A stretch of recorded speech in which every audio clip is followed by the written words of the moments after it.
I'm Chief Cheryl Victorian. This is Waco PD on the beat. Whether it's crime or just getting to know the Waco Police Department, we're here to talk about things that matter most to you. Welcome to Waco PD on the beat. I'm Officer AJ Smith, the Crime Stoppers Coordinator for McLennan County. And I'm Sierra Shipley, the Public Information Officer for the Waco Police Department. We have got Sergeant Timothy Barrett here with us. And he has just recently been promoted to sergeant. Yes. So that's exciting news right there. I see you got your badge back. Yes, I did. You didn't have a badge last, or your name tag. I got a replacement. Last time I saw you. Well, thank you so much for joining us. Well, thank you for having me. On our podcast in this new year. New year, new sergeant. I like it, right? Right on. So let's get right into it. When did you begin your law enforcement career? I started in 2015, specifically July 2015. I started with Waco PD. That was right as I was graduating from Tarleton State. I had actually started the application process in my last semester, and it just timed out perfectly. Graduated and started right in that summer. Very good, very good. So explain a little bit of your journey here at Waco PD. Well, I obviously started in the academy as a recruit, and then into in-service training with Waco, and then to field training. From there, I was assigned to the 3 p.m. to 1 a.m. shift, and I remained there until my promotion in August of 21, where I was transferred over to midnights for a time, and then an opening came available on the 3 to 1 shift, and that's where I'd been, it's where I wanted to be, so I put in and was able to make it. Very good. You don't see a lot of people that are excited about the 3 to 1 shift, but that's kind of the most exciting shift though, right? It's incredibly busy. I'm sure we could get with our crime analysts and crunch those numbers, but it's hustling and bustling. Right. 3P to 1A. Yeah, it makes that shift go by really fast. Exactly. He and I used to work together. Oh, okay, very good. Yeah. Okay, so you probably already know all this kind of information about him. Some of it. Or you're just learning it all. I didn't know when he started, so that was cool to learn. Oh, very good, very good. Yeah, he wasn't here yet. Yes. Wait for people to come in. Use the hallway. We did take up the hallway. If I have to edit this. That's okay. People coming down? Somebody's singing. Somebody's happy? Mm-hmm. Yes. You happy, Kay? Is that you? I can't tell. I don't know. They were just humming. How many doors are over there? Motley. Oh, was it Motley? It sounded like his humming. Oh. Yeah. Usually hum the same tune. Okay. Yeah. All right. Okay. So you've recently promoted to sergeant. Yes, ma'am. Explain the difference between sergeant and a patrol officer. Well, obviously as a patrol officer, you are your number one concern, making sure I answer my calls that I'm dispatched to, do my investigations accordingly, and do them in a way that pleases my sergeant, my commander, and the department as a whole. Once you make that shift over to sergeant, now you have anywhere from 5 to 7 different officers who are all under your supervision. So it kind of places you in a different perspective to view the tasks of all these people being done all at once, being that first line of review, trying to see if maybe something could be done better or something was done really well and needs encouragement, and making sure that you can get that type of performance all the time from those people. It's definitely a drastic shift in perspective. There's a lot of times where I feel like my guys call me and I tell them, well, Officer Barrett would have had one answer and it'd been really simple, but Sergeant Barrett has a few different things he's thinking about, and this suddenly got a little bit more complicated, but we're going to work together. Right. Mm-hmm. So just kind of stepping back, what is that process? Like, how did you transition? As I know that you had to go through a testing process. Mm-hmm. I don't know how extensive it was because I haven't really even looked into that yet. But, like, what did you have to do to become a sergeant? Very good question. Obviously, we're a civil service agency, so the sergeant promotion is posted along with the study materials for the test. It was 3 very large books, and we had the testing process to include those books as well as department general orders, and that's posted for a specific period of time. And if you're interested, you have to announce that you are interested. They'll provide you with the study materials, and you begin. And much like the initial civil service testing, which I'm sure Sergeant Nall talked about on his interview, we go in, we do the written, everybody's ranked accordingly. From there, we also have an assessment center where it's a day-long process where you're given different tasks to complete, and you're viewed by these assessors from other agencies of higher ranks to grade your performance and evaluate you on what you're doing on the fly, what you do in these scenarios that you're given. And from there, once all those scoring is adjusted from the written and the assessment center, you're placed on the sergeant list. And obviously, whoever goes first gets the first opportunity to promote, and goes down the list as more and more opportunities arise. Okay, very good. I'm sure long nights of studying, right? It was a couple months. When it was initially posted, I wasn't going to put in. I decided I'm happy where I'm at, but after talking with some other people that I really trusted in the department who said, no, you should go for it, I decided to go ahead and do it. And it was weeks of intensive study, trying to make sure I got the highest grade on that test, preparing for what I knew assessment centers were going to be like, and try to brace myself for how to best perform under those circumstances. And biggest thing is once it was all done, it was a great relief. Right. It was wonderful. I think it's probably too when you graduate school and stuff. You're like, all right, testing done. Never doing it again. Just kidding. No, yeah, all over Not again. in this job. Boom, here's your new textbook, here's your new topic, here's what you're going to do. Yeah. Or if you got to give a presentation, here's your PowerPoint, make your lesson plan, do your thing. Well, it's that time of year again, and it's the time where we search for new recruits to join our police department team. The Waco Police Department's civil service test is scheduled for March 19th. This is a day where a written and physical test is complete that you have to pass to start the process in becoming a Waco police officer. Before the civil service test is taken, you must complete an online application that you can find on our website, wacopolice.com. The deadline to complete that application is March 1st. And for any questions, you can call our personnel unit at 254-750-7510. All over again. Wow, goodness. So how has it been in your role as sergeant? Are you having a good time? Is it what you I think I'm having a good time. At least that's how I feel about it. It's a new challenge, new chance for growth, and to learn more.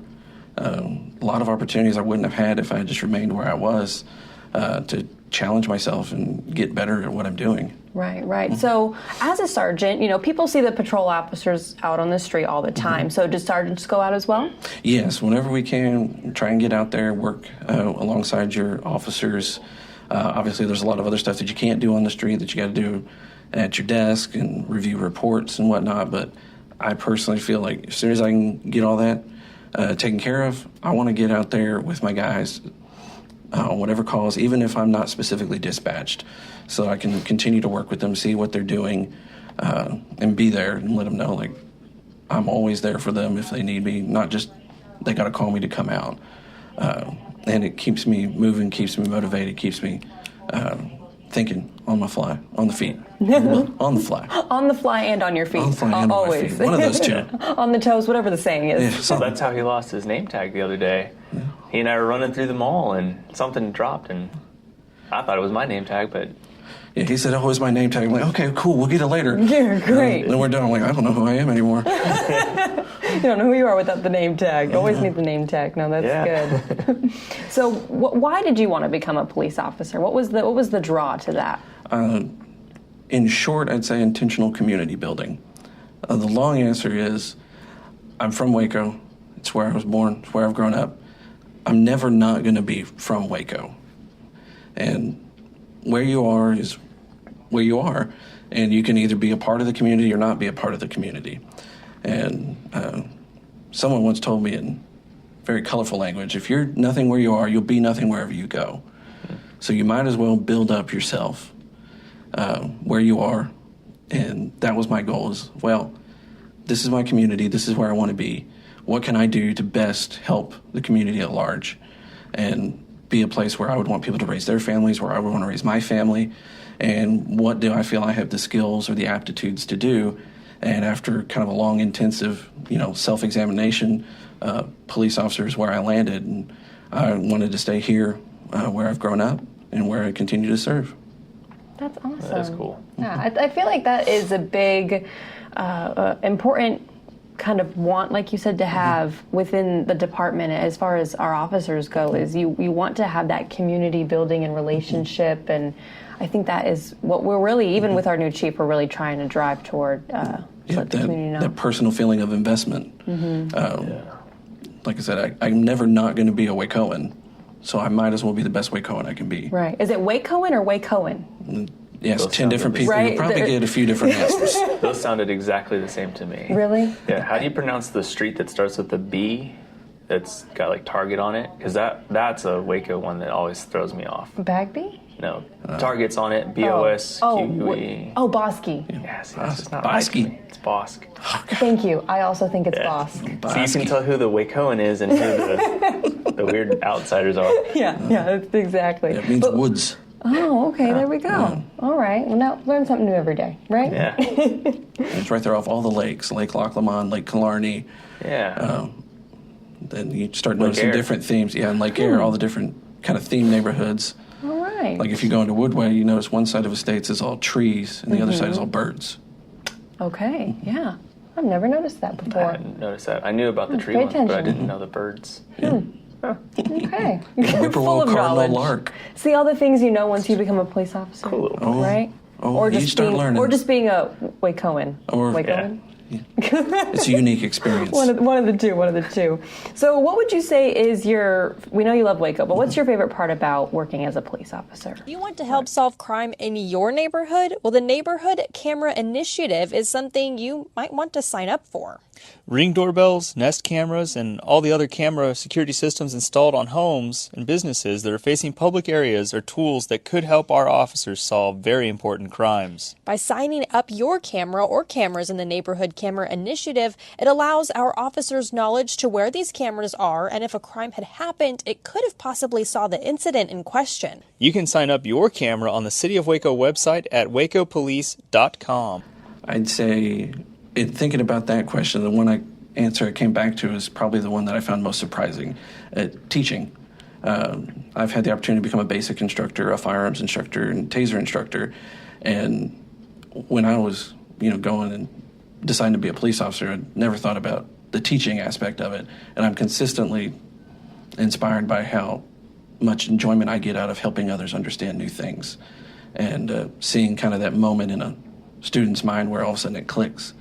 And they're on the same page and able to go forward, and that joy they get out of doing something well that they previously couldn't just brings me a whole lot of fulfillment that I never would have thought I'd get that out of being a police officer.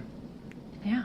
That's probably something that you have a lot of opportunities to do now as a sergeant too, because I feel like when I was new, my sergeant taught us a lot, and it sounds like your squad's pretty new, so you're probably getting to teach Yeah, everything's a learning 40 hours a week. opportunity. Everything. That's right. Yeah, I was thinking, I was like, well, it's a good thing you like teaching because you're a sergeant. You're probably teaching a lot every day. Oh, so. yes. So that's awesome. And I liked that answer. I don't think we've gotten that answer yet when we ask our officers to come on. Because, of course, we hear we love the community, we love helping people. So that's a good answer. I like that. It's what surprised me the most, and just stuck out in my mind is I never wanted that, never wanted to teach, and now I find myself in that role, and I'm really enjoying it. That's awesome. That is very cool. Now, a lot of times, we've got all these cop shows, movies, things like that. So what is something that you want to debunk to the community? That doesn't really happen in real life. Also, though, what's something that you didn't expect when you started becoming a police officer? Wow. Obviously, when you hear TV shows and cops, I always think of cops and then Reno 911. The best. Reno of the 911 best. wasn't my first, but that's a good one. That's where I always come back to is you think it's that kind of upbeat and fast-paced all the time. Obviously, good television is not boring, and it does not show lengthy periods of holding a perimeter or staying where you are or working a information exchange traffic crash. So the pace is never consistent, I would say. It's 0 to 60, back to 0, maybe 35.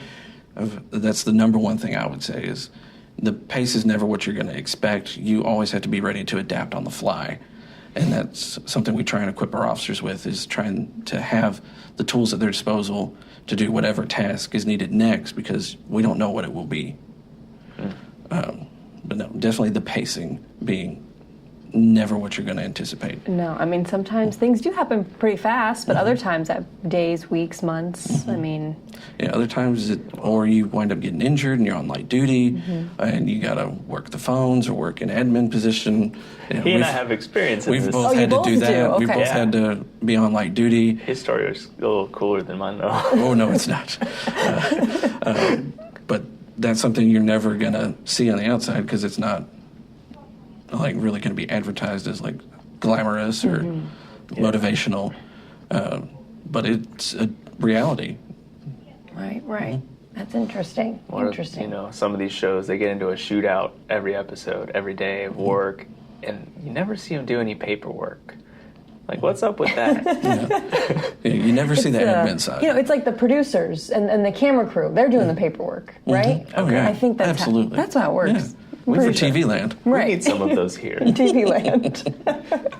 Oh my goodness. I'm kind of interested in your light duty stories, but maybe we can hold those off. That's a little less entertaining.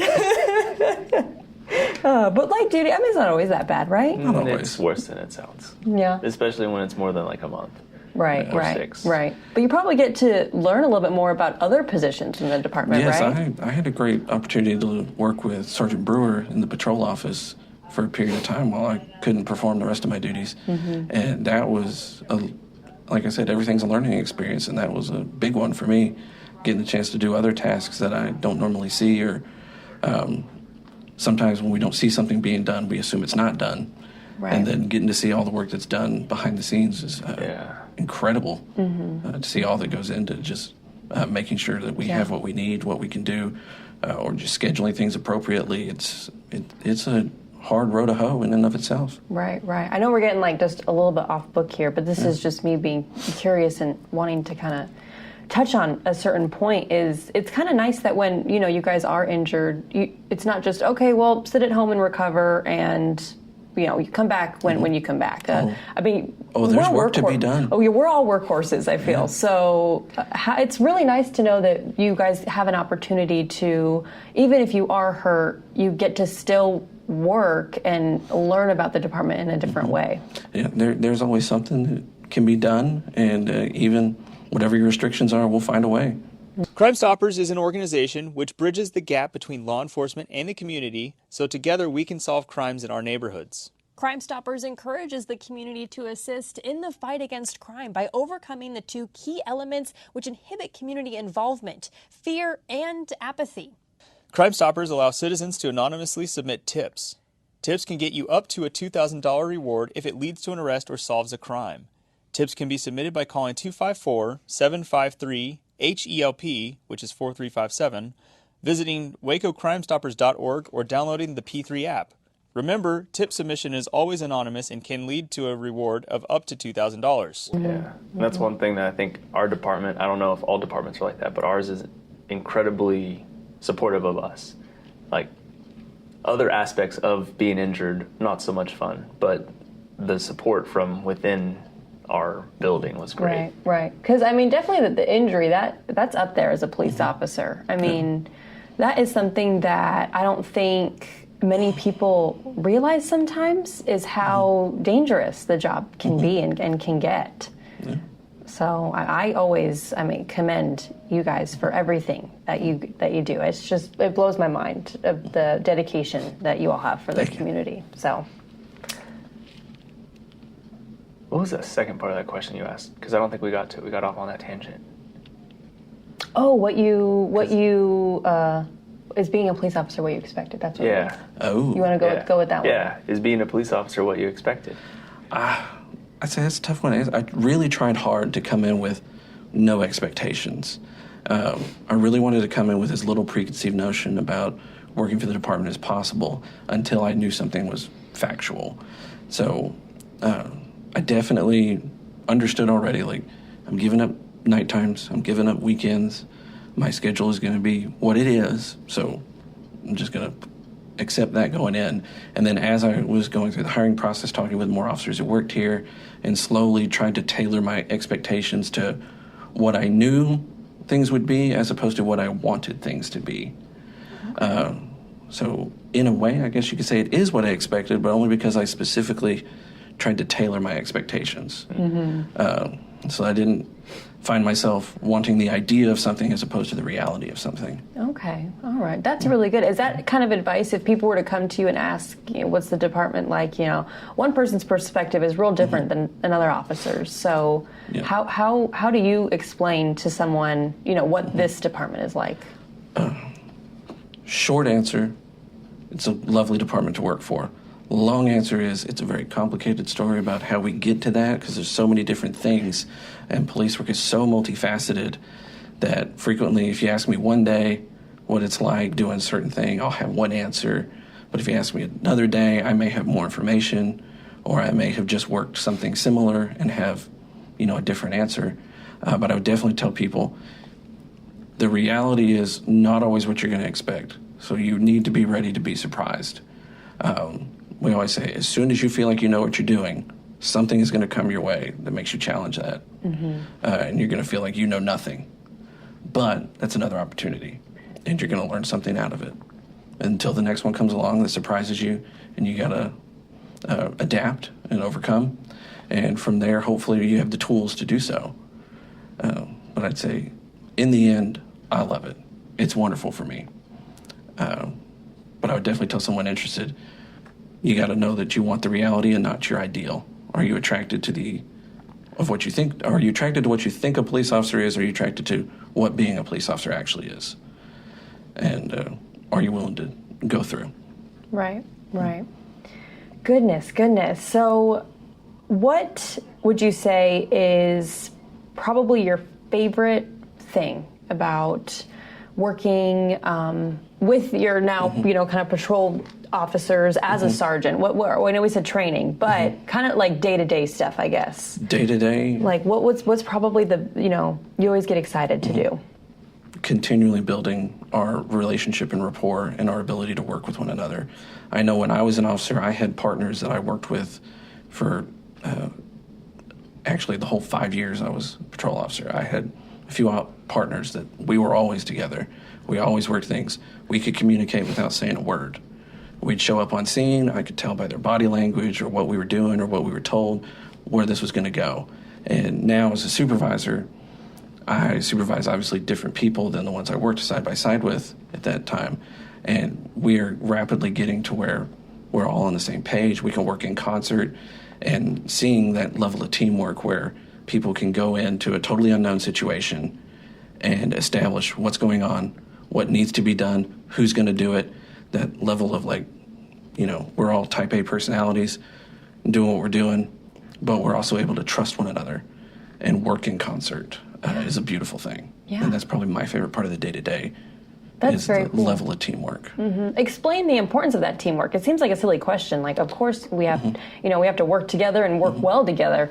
But how important is that when you guys are on a scene and you have a radio to communicate through, a radio that sometimes isn't the best of communication, right? It's absolutely vital. And specifically on the radio, once you've worked with people for a while, you can tell by their tone of voice, their word choice, what's going on that scene, and you're listening to that, you're listening to where everybody else is located, so okay, that officer's in 2200 Block of Maple, and the other scene is on 2200 Trice. Well, maybe they know that if they need to talk to one another, they're going to be the closest and the first to respond to one another if somebody needs a hand. But no, it's vital, absolutely, because sometimes that level of teamwork communication is responsible for your safety and your ability to do what you need to do, whether the radio works, or sometimes, like we were talking off camera about times where we've run into where the radio, it wasn't working. Yeah. And you just got to go off the information you were able to learn and adapt from there. Yeah. That's what I was just thinking of, is where we're talking about a couple places in town that try to keep the radio and nothing gets out.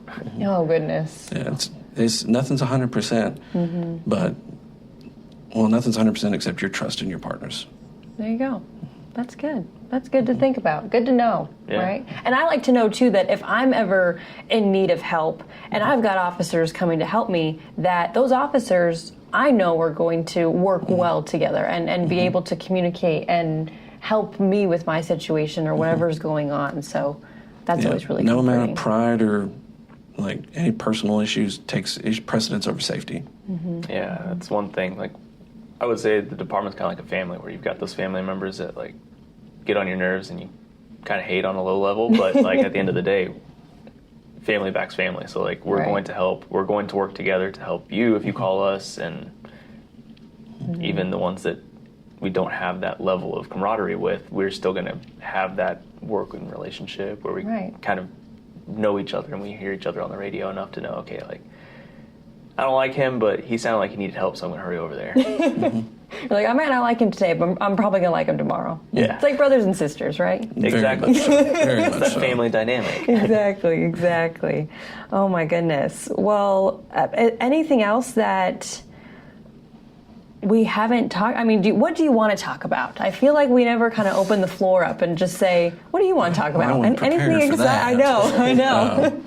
But I'd say we talked about like what I would tell someone who wants to come here. I'd say, well, I'll reference Sergeant Nall again. He talked about the importance of honesty with your background investigator and with the polygraph process. That same level of honesty you owe those people is the level of honesty you owe yourself in evaluating yourself. Why do I want to do this? What's my reason? And what am I willing to do for the job? And you owe that to yourself because you need to be honest about what I'm going forward, what I'm doing, and that level of honest introspection is crucial, just the same as being honest with your investigators or the people downstairs in personnel office. You owe it to yourself as well. Yeah. It just makes you feel better, Yeah. being honest, telling the truth, you know? If you always tell the truth, you never have to remember a lie. Oh, there you go. I think that was George Washington. You just got me on that one. Somebody smarter than me. That was not an AJ original. I'm not very good on quotes. I wish I was. Oh, no. I'm not very good at that. You're good on the Wacoan? I still don't know. Trivia. You got the quotes. Some quotes. I'll handle all the camera stuff. I appreciate that. I think we can make that work. Yeah. Taking one for the team on that, for sure. Oh my goodness. Well, thank you so much, Sergeant Barrett. We appreciate you coming on and talking to us, and we wish you the best of luck. Thank you so much. In your daily work. So thank you Daily, so much. nightly? Daily, nightly. I know. All the time. Yeah. Are you're still? What shift are you on right now? Still 3P to 3 1A to now. 1. 3 to 1. Yeah. Oh man, I think that's. Is it hard to stay? I know. I just thought of this. Is it hard to stay awake through 1 a.m.? Like, when do you sleep? When do you go to bed? Is it like a normal? I usually go about sometime 2 to 3. Okay. Depending on how late I've been working or if I really need to get to bed earlier. But I have a tendency to keep that same sleep schedule on my days off too. Yeah. It's just my cycle now. Right. It's like that because you gotta have kind of decompress from work too, especially your guys' job. Yeah, I After a take a long little day. bit of time to self and then put my PJs on, go to bed, and feel like a normal person when Yeah. it's just a little bit later when I go to bed than when other people go to bed. Right. Right. That's right. Well, very good. I thought that shift was perfect because 2 a.m. is not super late, and you can wake up at 9 a.m. and have from 9 to 3 to be productive Right. You got when brunch. businesses are open. Yeah. I know. I used to, when I was in news, I worked the morning shift, but the mornings started at 2 a.m. Ooh. And Nay. that was rough. I got into a real good rhythm, but then the second a weekend would hit or I'd go on vacation, just ruined. Yeah. So it's rough, but I appreciate all you guys. So thank you so much. And thank you guys for tuning in to Waco PD on the Beat, second episode of the year. We're going to have a good year. We started these episodes about halfway through last year. So, So we get a full year this I'm time. excited to get through a full year. Well, thank you guys. I'm Sierra Shipley, the Public Information Officer. And I'm Officer AJ Smith, the Crime Stoppers Coordinator for McLean County. Have a good one, Waco. Until next time. Waco PD on the Beat. The heartbeat serving